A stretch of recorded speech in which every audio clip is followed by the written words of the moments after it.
So you play Poe Dameron, a Resistance pilot. Why is this character a perfect role for you, and how did you make it your own?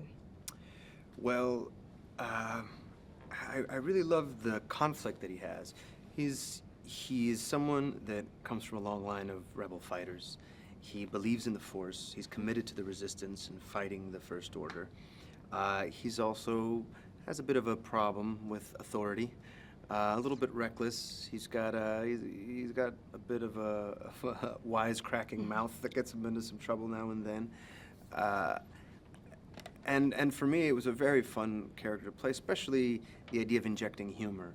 And JJ, in a real spirit of collaboration, was open to ideas and even improvising lines here and there and dialogue. And I think that's what makes this newest chapter in the saga so fresh, is that there's a bit of a messiness and a wildness to it, and a real sense of humor to the whole thing.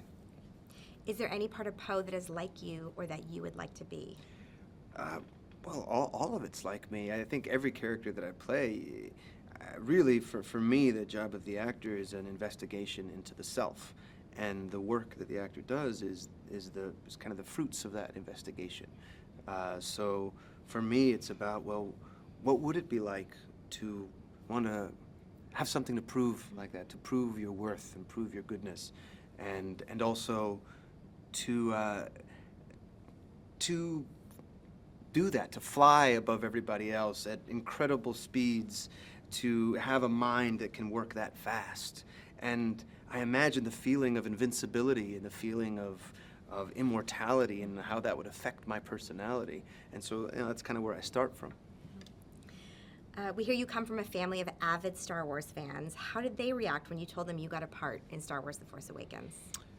There was a lot of near fainting. There was a lot of people turning green, and they couldn't believe it. They were thrilled, and they came to visit me on set. And JJ even ended up putting my uncle, who was the biggest out of all of us, fan, into the film as an extra, which was just was the pinnacle moment in his life. That's awesome.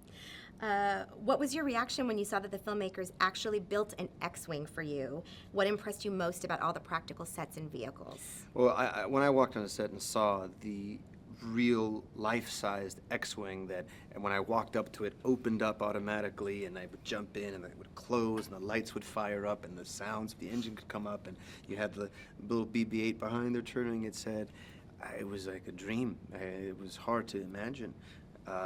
And having all those things on set was just, it felt authentic. It felt real. We didn't feel like we were pretending.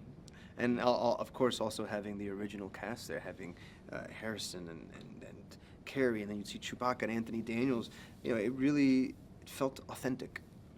Yeah, awesome. Your character has a new droid, BB-8. Is he a scene stealer, and how do you think audiences will like him? I think BB-8 might steal the whole movie.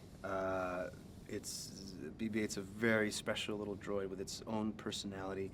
And I think the thing to remember with Star Wars is that every time a new movie comes out, along with the film comes some sort of advancement in technology. And the engineering of BB-8 is a perfect example of that.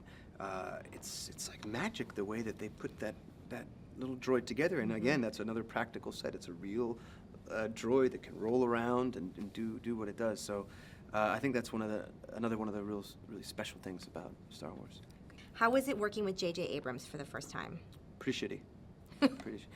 No, working with J.J. Abrams, he infused everyone with such enthusiasm and such joy that it was really a process of trusting him completely and letting that feeling take over. It's really about connecting to that childhood thing, the wonder and the excitement. And he was just amazing as far as infusing everything with joy.